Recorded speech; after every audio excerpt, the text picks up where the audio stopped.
Kasus COVID-19 terus meningkat, lalu apakah faktor penyebab terbesarnya? Apakah karena rendahnya disiplin masyarakat menerapkan protokol kesehatan? Kita akan membahasnya bersama Dr. Haryadi Wibisono, Ketua Perhimpunan Ahli Epidemiologi Indonesia. Selamat sore, Dr. Haryadi. Selamat sore, Mbak Cindy.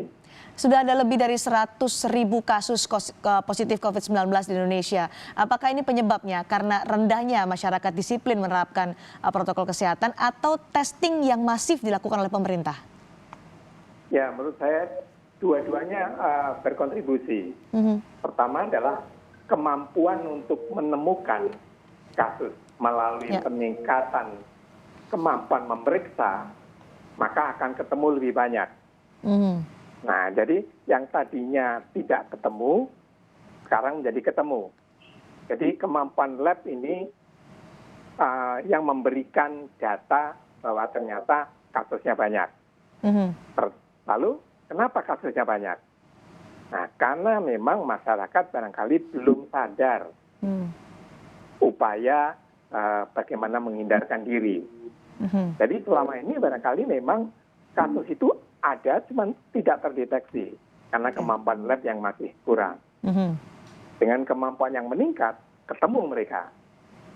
Dan sekarang menjadi lebih nyata bahwa ternyata jumlah kasus itu memang meningkat.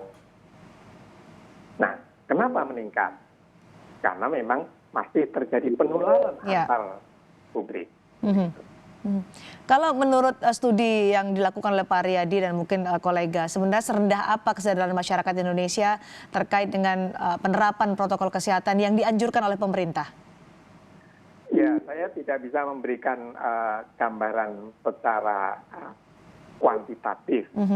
Namun secara kualitatif kita melihat bagaimana tanggapan masyarakat terhadap kewajiban menggunakan masker, kewajiban menjauhi aman jaga jarak, menjauhi kerumunan. Mereka menganggap sebagai mengurangi kebebasan. Nah, jadi mereka tidak melihat bahwa upaya itu adalah upaya melindungi diri. Nah, itu yang terjadi. Sehingga terjadilah mereka abai terhadap anjuran tadi, abai terhadap protokol-protokol tadi. Dan ini menjadi faktor yang terbesar sehingga masyarakat itu menjadi tertular.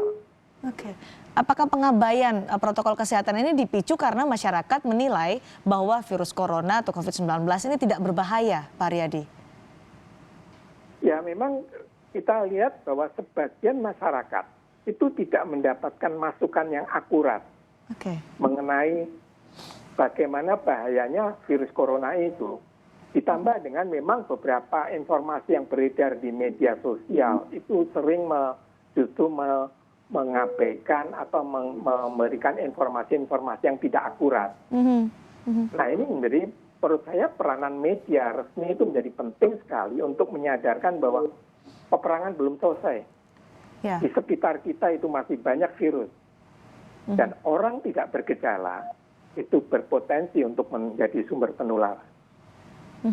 Sosialisasi seperti apa, pemberitaan seperti apa yang dibutuhkan supaya masyarakat ini benar-benar memahami bahwa seberbahaya itulah penularan COVID-19 terutama bagi mereka yang berusia rentan, dan harus dengan protokol kesehatan lah kita bisa menjadi bagian untuk memutus penularan COVID-19 itu. Sosialisasi seperti apa lagi, Pak Haryadi?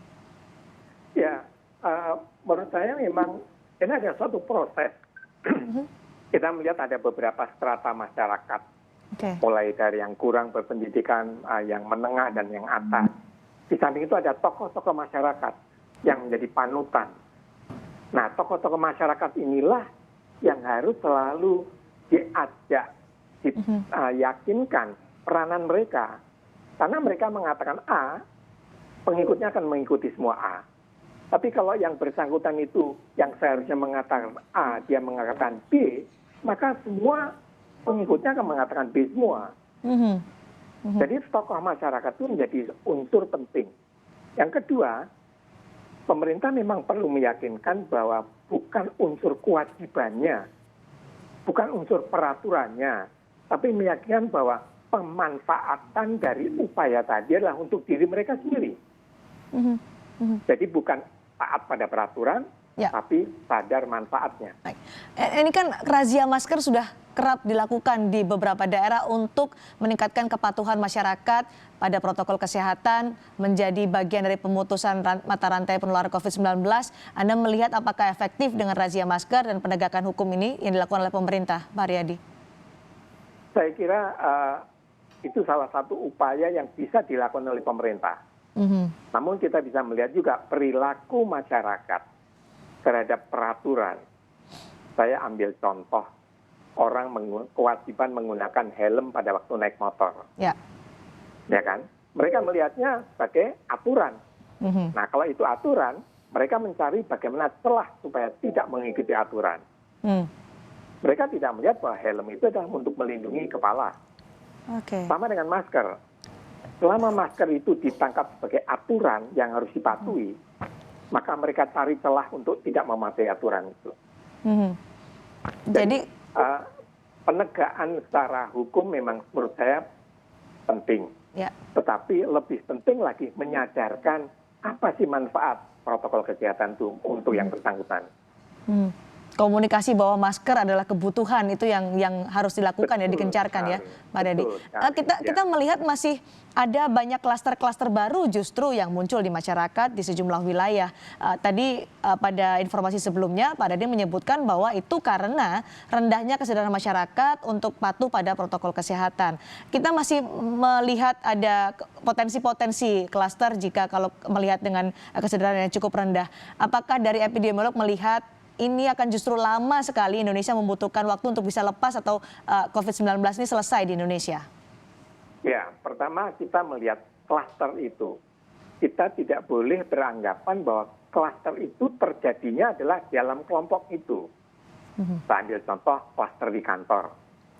Klaster di kantor itu memang diawali dari ada seorang atau beberapa staf yang positif. Dan dia tidak bergejala. Kemudian di kantor dia menularkan pada teman-temannya. Persoalannya adalah dari mana dia mendapatkan. Dia mendapatkan dari perjalanan dari rumah ke kantor barangkali. Atau di lingkungan tempat tinggalnya. Jadi orang yang pertama kali membawa infeksi itu ke dalam lingkungan kantor, dia dapatnya di luar kantor. Sama dengan di tempat ibadah juga begitu kan. Dia berangkat ke tempat ibadah, barangkali dia bersinggungan dengan orang yang terinfeksi, dia terinfeksi, dia tidak bergejala, dia bersama-sama dengan jamaah yang lainnya, tanpa disadari dia menularkan. Dan terjadi penularan antara jemaah tadi.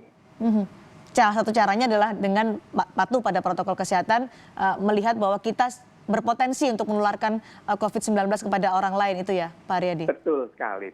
Dan kita selain beranggapan kita mungkin berpotensi, kita juga beranggapan jangan-jangan orang teman kita yang berpotensi.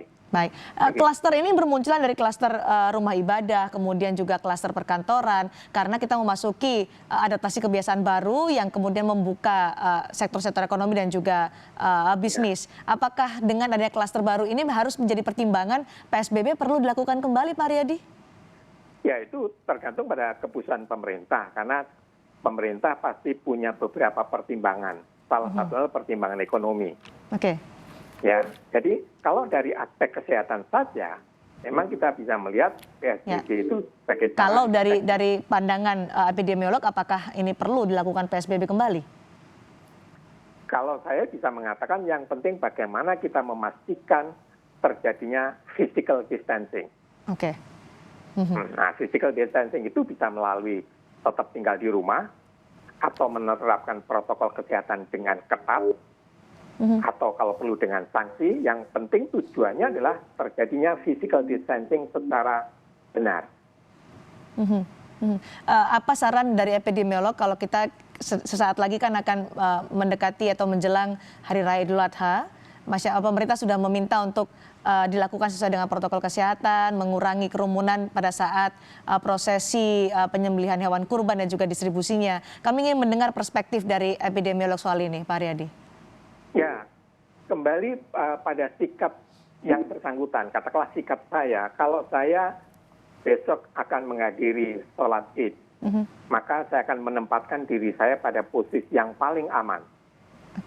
saya menggunakan masker, saya menjaga jarak. Demikian juga kalau mau menghadiri upacara pemotongan hewan kurban, saya harus yakin bahwa posisi saya aman. Tetapi itu pun suatu upaya yang termasuk berisiko. Karena yang disebut adaptasi kehidupan baru, itu artinya adalah di sekitar kita itu kemungkinan terinfeksi. Virus ada di sekitar kita melalui orang-orang yang tidak bergejala. Sehingga setiap kita kontak dengan orang, maka kita harus beranggapan jangan-jangan orang tadi terinfeksi.